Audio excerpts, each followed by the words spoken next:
আমের সিজনে একবার হলেও এই ম্যাঙ্গো ফ্রুটস ফালুদাটা আমি বানাই। আর ফালুদাটা কিন্তু আমার খুব বেশি পছন্দের, তাই কয়েকদিন পরপরই বানিয়ে খাই।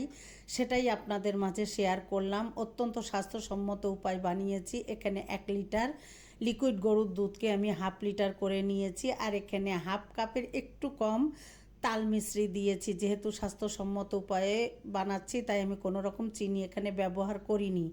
আর এখানে একটা আম আমি একটু হাত দিয়ে ডলে ম্যাশ করে নিয়েছি, আর এখানে 4টা খেজুর 20টা ছাড়িয়ে আমি হাত দিয়ে এভাবে একটু ভেঙে নিয়েছি। নিয়ে আমি যে দুধটা ঘন করে রেখেছিলাম একটা পাত্র নিয়ে সমস্ত উপকরণ দিয়ে দিলাম, দিয়ে নাড়াচাড়া করে একটু ঠান্ডা করে নিচ্ছি। একটু ঠান্ডা করে নিয়ে এখানে আমি একটু দুধ আলাদা করে রেখেছি, এতে কাস্টার্ড পাউডার মিলিয়ে এর সাথে মিশিয়ে দিব। আর সাবুদানাটাকে আমি ভিজিয়ে রেখে আলাদা করে সিদ্ধ করে নিয়ে একটা স্ট্রেনারে ঠান্ডা পানি দিয়ে কিছু সময় রেখে দিয়েছিলাম, এতে পানিটা ঝরে গিয়েছে। এবার আমি যে কাস্টার্ড পাউডারের সাথে যে দুধটা মিশিয়ে রেখেছিলাম এটা এখানে দিয়ে দিলাম, সাবুদানাটা দিলাম, আরও কিছুটা আম দিয়ে দিলাম, আর পাকা আম, আর এখানে ছোট টুকরো করে নেওয়া পাকা আমও দিয়ে দিলাম। যেহেতু আম দিয়ে আমি ফালুদাটা বানাচ্ছি, তাই আমটাই বেশি করে এখানে আমি ব্যবহার করেছি। এবার নাড়াচাড়া করে ফ্রিজে রেখে দিয়েছিলাম।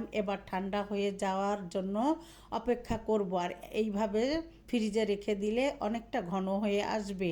এবার আমি ফ্রিজে রেখে দিব 3 থেকে 4 ঘন্টার জন্য। 4 ঘন্টা পরে আমি একটু আপনাদের পরিবেশন করে দেখিয়ে দিচ্ছি। মাশাআল্লাহ, দেখতে যেমন সুন্দর, খেতে কিন্তু অসম্ভব মজার গরমের দিনে আর এই পাকা আমের সিজনে।